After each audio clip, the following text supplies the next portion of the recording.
Pernah nonton Upin Ipin nggak? Ya itulah dia bahasa Dayak. Bahasa Dayak itu bahasa Upin Ipin. Cuma dia ada di Malaysia.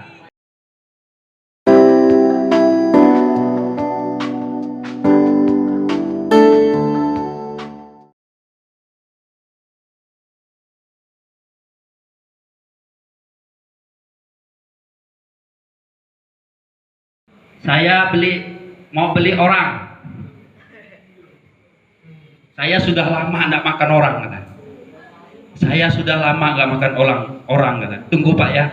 Sekali dia masuk ke dalam, dikiranya tuh orang Jawa jualan itu dikira itu dia mau ngambil parang membunuh dia. Padahal dia itu mau ngambil uang, dia mau beli udang. Bahasa Jawa udang apa? Urang.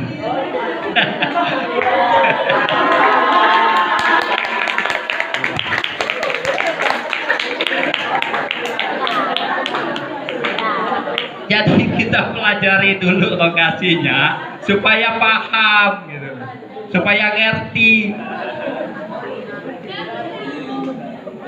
Yang kedua, mempelajari kebiasaan mereka. Kebiasaan dia itu apa? Kembali lagi ke laptop.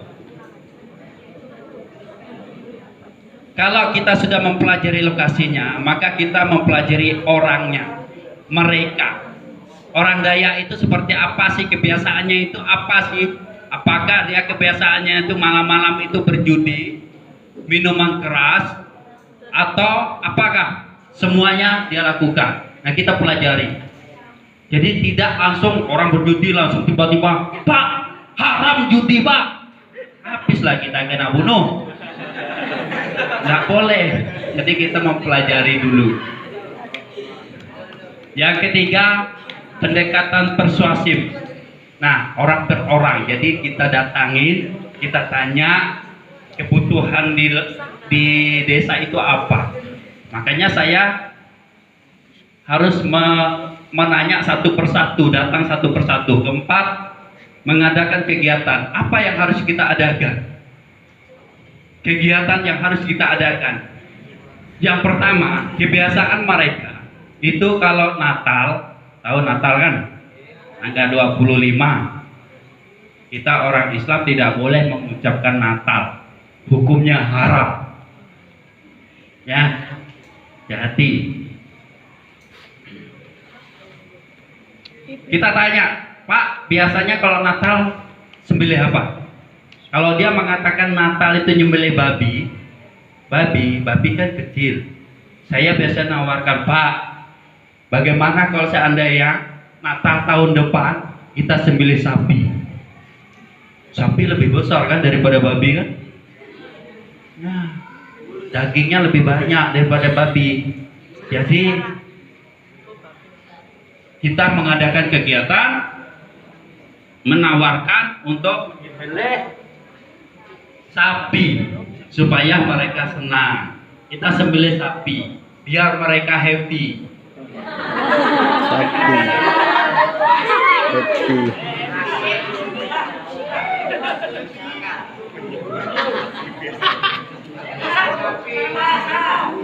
Jadi diadakan kegiatan. Kemudian apalagi kegiatan yang harus kita adakan di kaum orang non-Islam? Kita mengadakan misalnya bagi laki-laki itu hitanan massal. Jadi kalau hitanan massal, kita menghitankan anak-anak orang Islam atau kita menghitankan anak-anak orang Kristen. Supaya apa? Supaya mereka merasa bangga. Kenapa? Orang Dayak itu tidak sunat. Makanya jangan cari orang Dayak ya. Tahu? Dia tidak sunat. Tidak sunat mereka. Nah, kita adakan kegiatan sunatan massal. Mereka disunat supaya mereka menjadi bersih. Alasan kita apa? Pak, nanti anak bapak kalau disunat jadi bersih. Tidak ada yang tertinggal. Ya, biar dia bersih. Selanjutnya kelima berpakaian biasa. Nah, kalau berdakwah di daerah Dayak sana tidak bisa pakai seperti ini.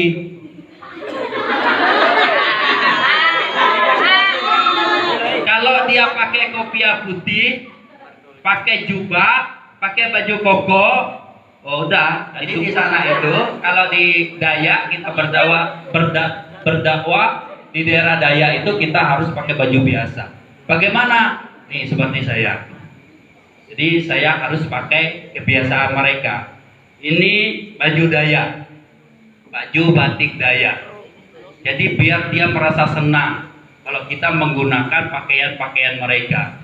Atau kita pakai baju kaos yang ada logo Dayak supaya nyaman. Jadi mereka tidak mengatakan kita teroris. Ada orang Islam masuk, ada orang Islam masuk. Nanti kalau dia pulang tunggu tengah jalan, habis kita. Jadi kita berpakaian yang biasa saja. Bagi wanita ya memang harus pakai kerudung. Harus misalnya ini nanti kan calon-calon ustazah nih. Nanti kalau berdakwah di daerah sana tetap pakai kerudung, bukan berarti nggak pakai kerudung. Pakai kerudung tapi yang agak-agak sopan, kemudian tidak mengganggu mereka, tidak terlaluan. Nanti kalau terlalu nanti bisa dibunuh. Kemudian keenam, terus menerus. Jadi setelah kita datang ke suatu daerah itu, kalau kita mau mengislamkan orang, maka kita datang terus menerus. Jangan sekali aja atau 2 kali, jangan berkali-kali kita datang. Karena kalau orang mau masuk Islam itu bukan 1 kali memberi materi langsung masuk Islam. Beda. Kalau seandainya kadang-kala kan saya ada orang pada saat saya ceramah tiba-tiba langsung naik ke masjid minta dimasukkan Islam. Banyak, kejadiannya banyak. Tapi saya ceramah Maulid Nabi, Isra Mi'raj, hari-hari besar Islam, mereka tiba-tiba minta diislamkan pada saat itu juga. Banyak.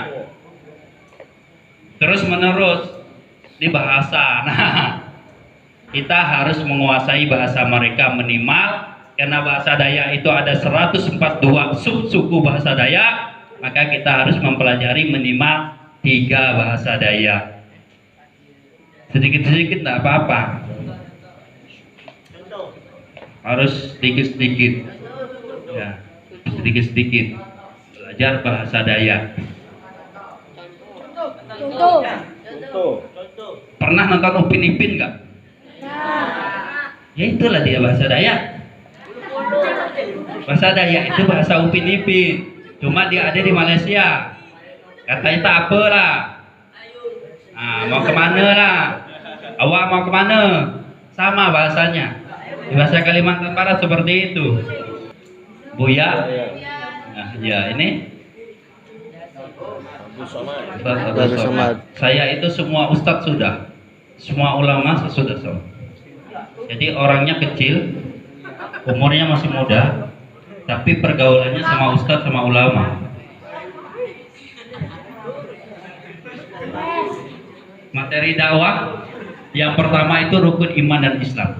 Kalau kita berdakwah di daerah Dayak, di Kalimantan khususnya, atau di non muslim, itu tidak langsung materi yang berat. Jangan materi-materi yang berat-berat, kasih materi yang ringan seperti ini, rukun iman dan rukun Islam. Ayo, siapa tahu rukun iman ada berapa? Kalau nggak tahu terlalu kata Roma Irama. Rukun Islam berapa?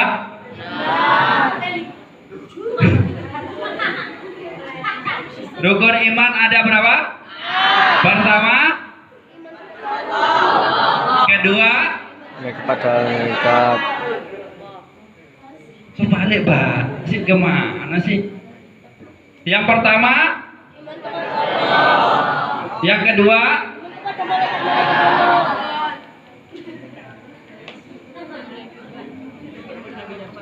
betul? Yang ketiga,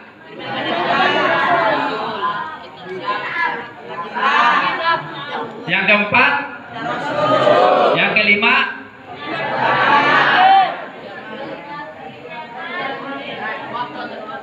Yang keenam, rukun Islam ada berapa? Satu, kedua, ketiga, keempat, kelima.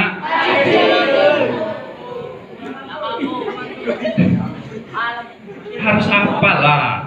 Masa rukun iman dan rukun Islam butuh balik-balik gitu kan?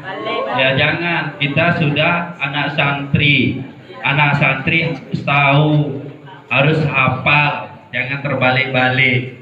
Oke? Islam nggak? Islam, hafalkan rukun iman dan rukun Islam. Yang kedua, akidah akhlak, perilaku. Kalau kita pengen orang masuk agama Islam, supaya orang tertarik dengan agama Islam, perilaku kita diperbaiki. Jangan kita kasar. Jangan tiba-tiba langsung Allahu Akbar. Ya, habislah. Nggak ada orang yang mau masuk Islam. Islam itu lemah lembut. Islam itu orangnya itu lembut, tidak kasar, tidak arogan. Ya. Jadi kalau kita pengen berdakwah terhadap orang-orang non-muslim, kita harus lemah lembut. Kita berikan akhlak kita yang terbaik. Akhlak kita yang terbaik